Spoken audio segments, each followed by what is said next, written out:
Have you ever thought about labels? Yeah. You know, maybe someone called you shy once or ambitious or maybe something not so great. And did you find that over time it's sort of stuck? Yeah, it's a common experience, and that's actually what we're digging into today. Exactly. We're doing a deep dive into labeling theory. It looks at how those labels society puts on us can genuinely shape who we are, how we act. Mm-hmm. It's a really fascinating angle from sociology. Instead of just asking, why do people break rules, labeling theory flips it. It asks, well, how do we even decide what a rule is and what happens when someone gets tagged as a rule breaker? Right. It shifts the whole focus away from the person and onto the social reaction. Exactly. For ages, the idea was, well, deviance doing stuff against the norm was just something inside the individual.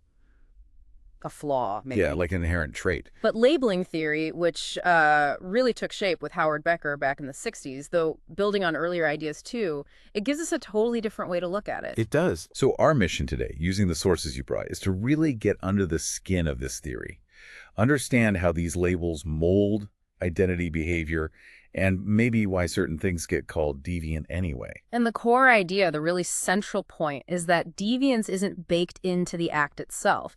It's created by how others react to it. It's a social construction. Okay, wait. So, like, an action isn't bad on its own? Not inherently deviant, no. Think about it, different cultures, different times. They see the same actions totally differently. What's normal here might be completely taboo somewhere else. That makes sense. So it's the reaction that defines it. Precisely. Becker had that powerful quote, something like, "The deviant is one to whom that label has successfully been applied. Deviant behavior is behavior that people so label." Wow. Yeah. So the spotlight moves away from like a personal failing and onto the social process, the defining, the reacting, the labeling. Okay. So this brings us to primary deviance. What's that about? Is that the first step? That's Edwin Lamert's term, yeah. Primary deviance is basically that first time someone breaks a rule. It might be small, A kid skips school, someone tells a white lie, maybe some minor teenage rebellion. Nothing too major No. necessarily. Right. And the key thing is, at this point, the person doesn't usually think of themselves as deviant. It's just an act, maybe isolated. It doesn't fundamentally change how they see themselves. Got it. So it's like testing the waters maybe, but it doesn't define you yet. Exactly. But then comes the reaction.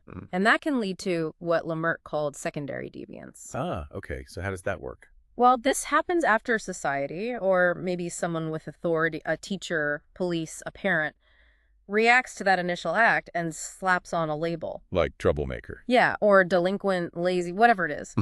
And if that label sticks and the person starts hearing it, seeing themselves treated that way, Okay. well, they might start to internalize it. So they start believing it themselves. They can, yeah. They start seeing themselves through that negative lens, and crucially, they might even start acting in ways that fit the label. Now, the label isn't just describing them, it's actively shaping them. Wow. Okay, so that internalization, it feels like that could actually push people towards becoming what they're labeled. Is that kind of like a self-fulfilling prophecy? That's exactly it. It's a classic self-fulfilling prophecy. The label gets applied, maybe unfairly, maybe based on one incident, but then people treat the person according to the label. Like the example of a kid labeled unintelligent. Right.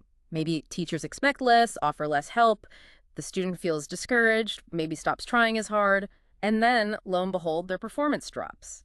The label created the outcome it predicted. And this must be where stigma comes in. Irving Goffman talked about that, right? It's not just a word. It has real teeth. Absolutely. Goffman's concept of stigma is crucial here. It's the social disapproval, the negative baggage that comes with the label. It can lead to people being pushed to the margins, isolated. Excluded from things.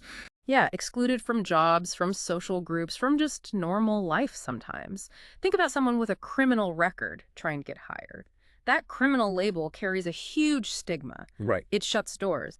And sometimes that lack of legitimate opportunity can, unfortunately, push them back towards crime because other paths are blocked. So, okay, who actually gets to do the labeling? It can't be random, surely. There's power involved here. Definitely power. This is where the idea of moral entrepreneurs comes in. These are people or groups, could be the media, law enforcement, religious figures, activists, politicians. People with influence. People with influence, exactly. And they actively work to define certain behaviors or even certain groups as deviant. They campaign, in a way, for their version of morality and try to get society to condemn those who don't fit. So they're kind of setting the rules of the game. In a sense, yes, they're trying to shape the social definition of deviance. Okay, let's try and recap this cycle then. It feels like a chain reaction. It often is. So, simplified, it might look like this. First, you have an act primary deviance. The initial rule breaking. Right. Then, society reacts. Could be formal, like arrest, or informal, like gossip. Okay. Then comes the label criminal, addict, weirdo, whatever. The person might then start to internalize this label. It becomes part of their self-image. Uh-huh.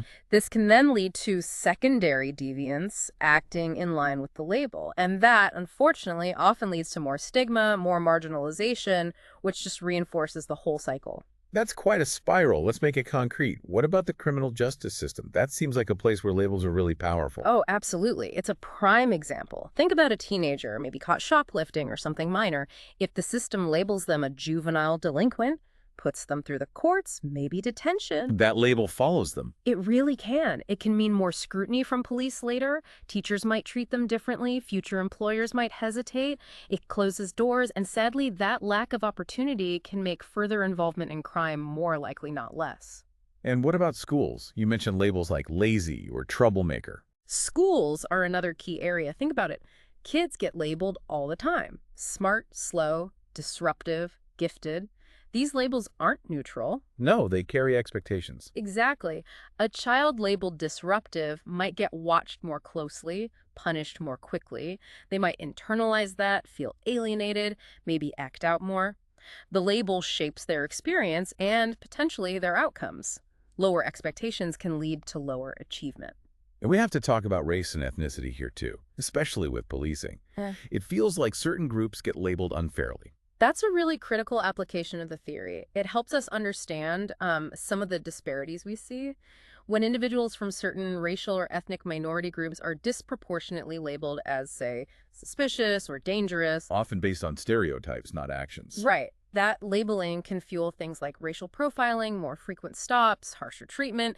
It creates this negative feedback loop with law enforcement, reinforces societal biases, and makes those labels seem true, even when they're based on prejudice.